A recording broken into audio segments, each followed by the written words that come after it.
Well, hello and welcome to all of our Gold family listeners.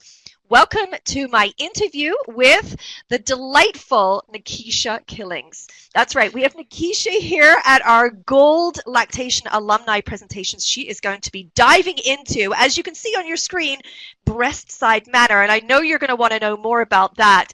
But I just wanted to take this opportunity to welcome Nekisha. Welcome, Nekisha, to Gold. Thank you. Thank you. Thank you.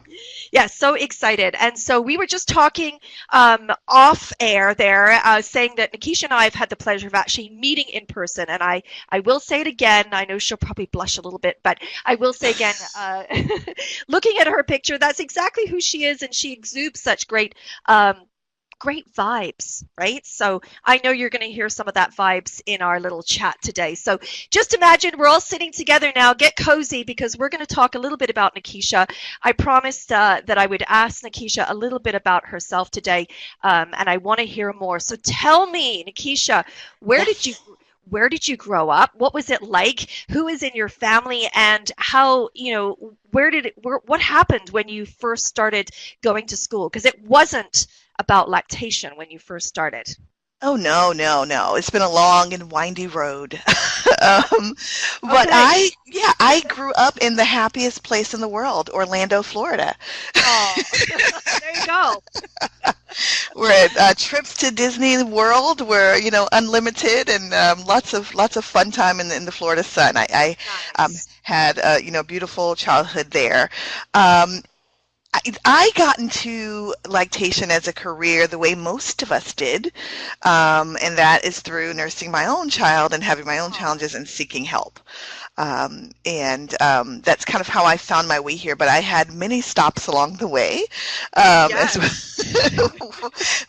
I share a little bit in my bio, but I went, Yeah. did everything from consumer packaged goods marketing and sales to ghostwriting, public relations, and I was starting my own ghostwriting publishing firm when I had Wow. my first child, and she threw a wrench in all the plans. I love those babies. Don't you love Yes, those babies, right? yes. Oh, that's wonderful. So they seem to come at the right time, when we need a complete career shift. Yeah. And everybody starts, we start talking about the loves that we have or the trials and the triumphs that we're having. And all of a sudden things shifted for you and you sought out some help.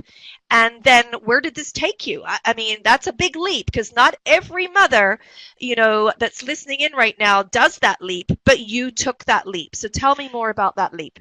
I did, and this is a really relevant and interesting point of my story, I think, is that so I had trouble with my first. I went to a peer-to-peer support group, and they were fantastic and supportive toward the end of my pregnancy. I went to the hospital's breastfeeding education, prenatal breastfeeding education course. I thought I was ready, and then my little one comes along, and she has all the ties that a kid could Oh, have.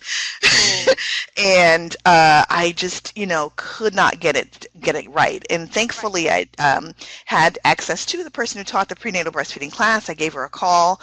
She said, come on in. I have a clinic every Saturday at the hospital. Come on up. And Wow. baby and I went up and went through this kind of really intensive boot camp, it seemed, on how to adjust for latch and how to tell if there's, baby's transferring well. And it was really life changing for us because, as you know, new parents are in a place where we are overwhelmed with emotions, and there's a great deal of pressure to keep a whole new being alive. Totally. And if you're breastfeeding, to keep them alive at your breast, you really want to Right. get this right. And so I was at a place where I was really vulnerable and needed lots of support. And I happen to be a person who really am driven by information. So the more I know, the better I feel about a situation, the better prepared I am. And so having gone to that clinic, I was able to walk away with a care plan that was detailed and with instructions, and I had, marching orders to go forward and get it right. And really it shifted our entire, relationship as mother-baby. It shifted our relationship in terms of breastfeeding. Everything changed with that Right. one clinic. Wow. The relevance to the talk I'll be giving is that the person who led the class and led the clinic had uh, poor breastside manner. Oh, I never reveal wow. who or where it was, but I'll Right. say for my personality, it was okay because I got the information I needed. I was thirsty for how do you do this? Okay, fine, I can do it on my own. I can go home and work this out. But for many, I'm sure they leave, have left that clinic and left her care, not quite sure what to do because they didn't Right. feel a connection and they didn't feel any warmth and they didn't feel as if the person tending to them really was invested in their success. Mm. Yeah.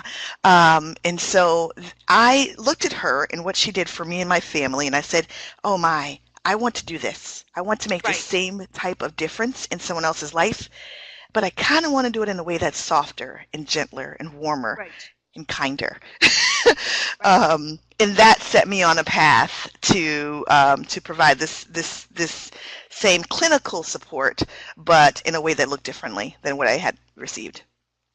Yeah, it's so cool. I mean, it's quite devastating. I think that's the key message that we hear over and over again was that mums, families, parents, they're confused. They've got all this Mm, information, and if they're not driven, by information, which is how you responded, like you were just driven by this information. But if they're not that type of person, then they come away from those clinics with those people feeling quite flat and deflated and not knowing which direction to turn. So I really understand that. That is something for me too that I'm very passionate about because every human being receives the information slightly differently, right? yes, yes. We need to have that awareness and that understanding of how people learn and how they're receiving the message and how we are communicating. We need to know ourselves better than the person we're standing in front of, I believe, right?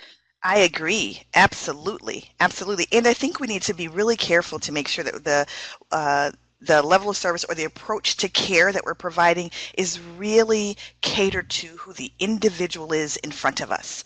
Oh Who are gosh. they? What are their needs? How can I best support them where they are?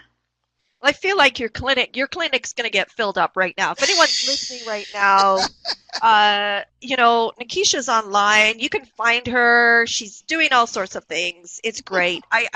What she co-founded, Nikki and Nikki.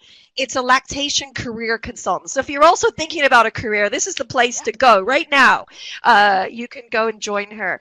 All right. Well, let's circle back to that just in a minute because I want to talk about something too. One of the first things that I read that was written by you was cultural humility. Oh, Uh, this just by chance, I bought the book not long before, um, and the book was called The Core Curriculum for Interdisciplinary Lactation Care, a yes. well-known book within the field of lactation. And you had written the chapter, and for some reason I had been flipping through it, and there you were in black and white. You had written the Cultural Humility chapter. So tell me, this is something too that you're very passionate about, and so I guess somebody knew that at the book and said, "Hey, you'd be a great person to write it." But how did that come about, and why did you accept the job? Because I'm sure it's not easy to do that either. So No. tell me a little bit about that. Wow. Well, I believe, and I never really got the whole story and who put my name in, but I believe I was passed along through some channels because of the equity strategy work that I do for some Sure. organizations. Yeah. And so this has been kind of a place that I've had, have lived for a while professionally, making sure that I am, addressing the disparities that exist among any number of communities and how do we best address those in a way that is culturally humble.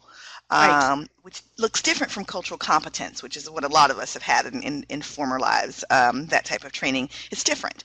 And Right. this is a gentler approach and it's a much more individualized approach to care. Right. Um, I will share, I probably have never shared this before, but this is Tell us. probably, I, even with ghostwriting in my background, I've done a great deal of writing under different pen names and for other individuals, and published a little bit under my own name. This was probably the biggest challenge for me because the core curriculum is more of an outline. It's more of a guide to professionals about what to study and how to improve their clinical work. It is not prose. It is not flowery language that I was really comfortable writing. And so Right. it was a Of challenge for me course. to write from a whole different genre. But I, had fun and learned a great deal along the way and had a tremendous, I feel it was a tremendous privilege to really get some time to dig deep into the research that exists, and to develop what I hope was really useful and practical direction for anyone in the field to better be able to cater to their communities. That's right. And that's what I really forgot too, because I'm so used to reading that style in the core curriculum. I actually forgot that's the way it's laid out, Yeah. that it's, it's you're meant to be developing skills beyond this. So this is meant to be an outline, hmm and then you're supposed to read it and then go on. So again, well, great work. I mean, fabulous, because I didn't even remember that when I was thinking about it just now. So we'll just say once again, that's in the latest version of the core curriculum for interdisciplinary lactation care, cultural humility. Look it up, because that's where you'll find Nekisha in black and white. I mean, that's what I can tell you that she's written right now, because it's right in front of me, which is awesome. Um, Thank you. Also a strategist as well. So, I mean, I will say, I'll give you a little promo here. I mean, if you're looking for a strategist, to support equity, for the underserved communities, she's taking orders right now as well. And I'm sure that I mean, this is something that everybody needs. So I know that we need more people involved in this. So I think it's awesome that you're doing that. And that probably takes up some of your time, I'm assuming, as well. It does. It does. I am very privileged in many ways. This is one of the ways where I'm able to do that work for a number of organizations, Right. virtually, if you will. I can take a look at what they're currently doing, how Perfect. they're applying practices, and give them some pretty good insight on how to adjust their standard practices. That gives Yeah. me the flexibility to then also work locally here in my community. I have a private Right. practice, but I also spend a great deal of time just providing no cost support to Los Angeles communities here that really need it. That's awesome. Well, that's Yeah. lovely. Before we let you go, too, I will say, for those of you listening in, it is an honor to have you here, particularly that you are a spouse of an active duty United States Air Force member as well. So thank you so much for all that you do and how you serve. And thank you to your partner who is out there doing what they need to do as well, which is wonderful. Thank you so much for that. Thank you. Thank you. It's an And honor. yeah, thank you. And before we wrap things up, just really briefly, because we're running out of time here, it's so much Oh fun. no. But I will ask you, tell me just a little bit about what you're looking forward to sharing about your topic, breastside manner, and a patient-centered approach to lactation support. I really want to help to shift some perspectives. I'd love for each person coming in to know that I wholly believe that you are already providing some level of breastside manner that is, a benefit to the clientele and the community that you serve. I want you to be open to learning more and even going further with the level of service that you can provide. And it's an approach to care. So there's no one size fits all. There's no, prescriptive approach. It really is about getting to know individuals and how we can provide the service that best meets the needs of each individual dyad that we are encountering. And that's going to look different all over the world, wherever we are, in every community, but it really is impactful when done well and effectively, and I hope to get you there.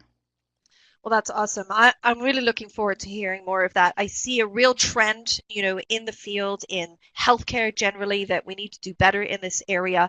And particularly, of course, for lactation support, we always need better education in this particular area. So I am definitely going to be there on the day. So excited. Thank you so much, Yay! Nekisha Me Killings, too. for being with us here today. Just lovely to chat with you. Thank you for having me. I'm so looking forward to it. Oh, that's so good. Well, so Nekisha is going to be here live. So if you'd like to join us, you can do that. You can listen to the full presentation, more about Nekisha on the day, January 21st. Go to our Gold Learning website. You can log in there and join us for our Gold Lactation Alumni Presentations 2019. We're going to be diving deeper into some great topics, including Nekisha's, and we have got a couple of other speakers for you as well. So do join us on that day. And you can also listen to the recordings as well if you can't make it that day, but do register at our goldlearning.com website. Thanks again to everyone for joining us today. It's been my pleasure chatting with Nekisha here, and we look forward to having you back again soon. Bye-bye for now.